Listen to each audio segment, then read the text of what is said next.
Salutare tuturor și bine v-am găsit la un nou episod din seria de Samp. Pe clipul de astăzi o să vă prezint 5 metode de făcut bani rapid pe Bihut.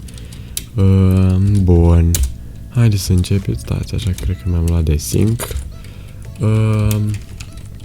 M-am gândit eu așa pe parcurs și am văzut că toată lumea mă întreabă, bă, cum pot să fac bani rapid, cum pot să fac bani pe Bihut, sunt la început, nu știu cum să fac, dă-mi și mie niște sfaturi. Bro, există 5 metode.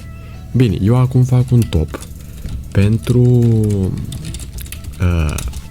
acele persoane care vor să facă bani rapid, nu vor să facă bani neapărat în timp. Înțelegeți? Această metodă este pentru acele persoane care vor să facă bani într-un mod cât se poate de rapid. Și o să le-am organizat într-un top. Top, evident că top 5 este cea mai, cum să zic, de durată metodă. Bine, ar mai fi și altele de durată, dar cam mai ar fi cam cea mai de durată. Bun. Să începem. 2 secunde să verific dacă am mai screen așa. Bun. Să începem cu prima metodă. Bun.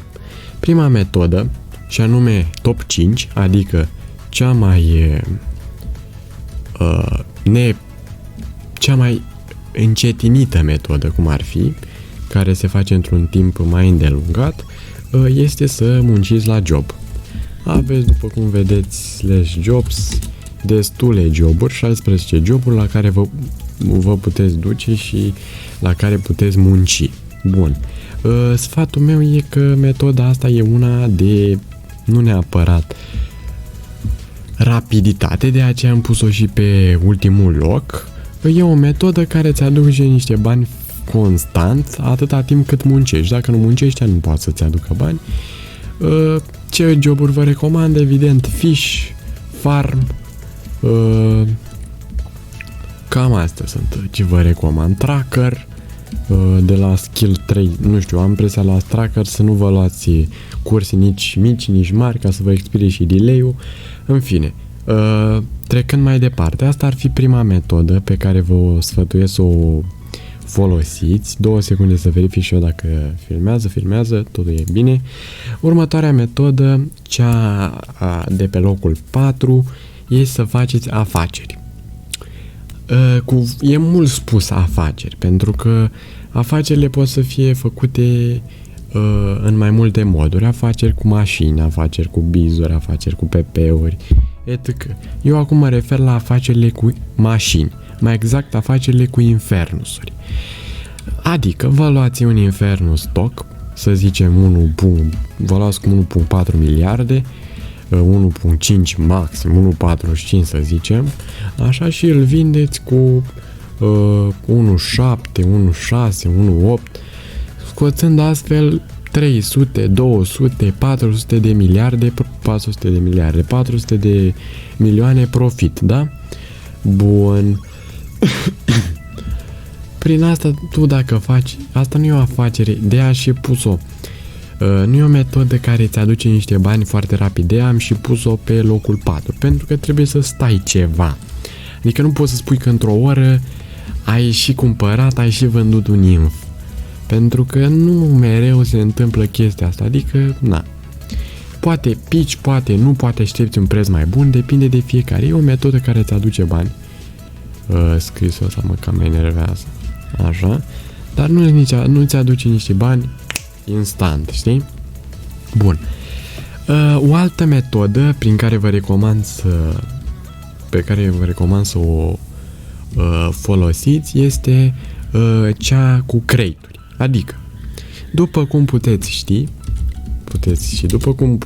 după cum știți, odată ce ați completat job goal-ul, veți primi 1000 de B-points, da? Cu aceste B-points vă puteți deschide diferite crate-uri. Ele costă de la 200, să zic, B-points, de la 100 B-points până, nu știu, la 7000 B-points. etc. Și le poți cumpăra și în PP-uri și în bani, am impresia. În fine, cert e că B-point-urile astea le poți face muncind la job, adică trebuie să completezi job goal-ul, dai job goal, așa. Avem, uite, 1 miliard depozitat, 1 miliard, un KK depozitat, bun. Ai depozitat ăsta un KK, frumos, ți-ai primit 1000 B-points. În cazul în care ești conectat pe joc, o să mai primești și 20 de candy, să am impresia. Bun. E foarte bună afacerea asta, pentru că îți aduce niște bani fără să faci nimic, adică nu chiar să nu faci nimic, dar ți aduce un venit în plus, ce să mai. Bun, o altă metodă și anume cea care este situată pe locul 2 e să faci afaceri cu PP-uri. Bun, e cea mai, zic eu, nu e chiar, am pus-o pe locul 2 pentru că consider că există și ceva mai bun de atât, dar e una dintre cele mai ușoare, adică poți să bubui peste noapte, e însăși mai ușoară decât cea cu Infernus. Adică, după cum știți, sunt reducere, acum sunt tot felul de chestii, bonusuri atunci când îți cumperi PP-uri și poți să cu 1 euro am impresia, adică 4 lei 9, 4 lei 80, 4 lei 50 cât o fi euro acum, poți să achiziționezi undeva la 70-75 de PP-uri. Bun. 75 de PP-uri ar veni odată 50 care vin vreo 450k. Deci 450k din start. Doar cu 1 euro. 1 euro. 450 kk. Bun. Și eventual, nu știu, să zicem încă 30 de PP-uri, asta ar fi încă vreo 200 și ceva. Deci vreo 700 de milioane tot ajunge, da? Deci cu 700 de milioane, părerea mea, dintr-un start așa ieftin de 1 euro, e ceva, sincer. E un start pentru afaceri, evident. După vă recomand să mai luați tot așa, fie mai băgați 1 euro, fie mai... Bine, asta să faci bani. Dacă să începi o afacere, mai adaugi, gen, cumperi poate un voucher cu 400, 380 de milioane, îl vinzi cu 450, 500, da? Asta e o metodă ca cea cu infurile, dar sincer vă recomand mai mult cea cu infurile, adică după ce ați băgat 1 euro, să zic, și ați făcut niște bani, încercați să strângeți de un Infernus, după care vă băgați în afacerea cu Infernusuri. Bun. O ultimă metodă și cea mai bună după mine, care te aduce bani fără să depui un minim de efort. Bine, asta după ce ajungi puțin la un nivel mai ridicat cu statusul tău bancar și toate chestiile astea, este dobânda, da? După cum știți, dacă ai un cont normal, cum este și al meu de altfel, ai o dobândă de 0,1. Deci, dobânda asta nu ți aduce un venit extraordinar, cert e că dobânda crește, poate să ajungă până la 0,3. Cum ajungi tu la dobânda de 0,3? Păi e simplu.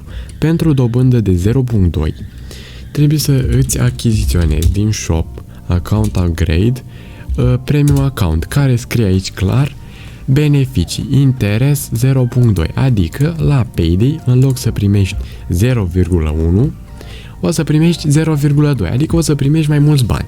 Bun. De asemenea, poți să-ți faci și dobânda 0,3.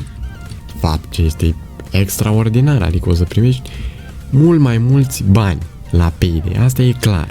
Și pentru a dobândi acea opțiune, trebuie să cumpărați VIP account. Nu VIP account plus, VIP account, care este 800 de PP-uri, acces la NOS, așa, repli. Bun. Backpack, poți lua 2 pe și așa. Unde e cea cu 0.3? Am impresia că aici nu scrie. Asta e doar așa cu șmecherie. Chestia e că o să vă dea 0.3 interes, fapt ce vă ajută foarte mult. Strângeți, băieți, strângeți, nu știu, 2, 3 euro, 4 euro, să zic, faceți vreo 4-5 miliarde și cu asta vă lansați. Fie aveți noroc, vă dă un prieten, un inf. Da, vă dă inful ăla, profitați, faceți afaceri, strângeți ceva bani și nu neapărat îi mai investiți, că poate mai profitabil e să-i țineți în bancă după ce aveți un cont VIP decât să îi reinvestiți. Părerea mea, eu așa aș face. Dacă eu pe zi pot să fac aproape 1 miliard, eu de ce să mai mă chinui să vând 3 infuri? Că infurile alea le vând în 3, 4, 5 ore, depinde de noroc. Păi când pac frumos iau 1 miliard pe zi, ai ceva laptop, nu știu, de ții contul pe slip, așa, și easy. Mă doare mine când eu... Așa. Bun. Cam atât cu acest clip. După cum puteți vedea, avem și niște moduri aici forține, așa, care, după cum se poate observa, ne cam mănâncă FPS-ul, adică nici în 30 de frame-uri nu merge, dar nici în 100, undeva la 60, 70. Cert e că am făcut niște setări la OBS, acum filmez în 100.000 bitrate și nu știu ce să-i fac, sincer, să vadă cât mai bine. Deci încerc din răzputeri să-l fac să vadă cât mai bine. Dar sincer, dacă aveți voi vreo propunere, adică am făcut N și N teste, acum am schimbat iar setările pentru că tot nu-mi plăcea cum se vede. Adică nu că nu-mi plăcea, să vede, dar am văzut că se poate vedea și mai bine. Da. Și dacă nu-mi necesită nimic, decât resurse, dar mie merge acum în 60 de frame-uri, dar oricum. Aici e și o zonă puțin cam aglomerată, dar nu contează neapărat faptul ăsta, contează cel mai mult calitatea pe care o ofer. Bun, cam atât cu acest top de metode de făcut bani. Nu uitați, dacă aveți sugestii și alte întrebări legate de server și legate de NN metode, și dacă vreți, de exemplu, să testăm diferite joburi, să vedem cât putem scoate profit într-o oră și să comparăm, să încercăm să facem, de exemplu, o afacere într-o oră și în același timp să facem job și să vedem dacă reușim să scoatem mai mult profit. Atenție, profit. Nu... bine, evident că o să se iasă mai bine cu afacerea, dar uite, poate primim și noi un bonus de asta așa. Bun, cam atât cu acest clip.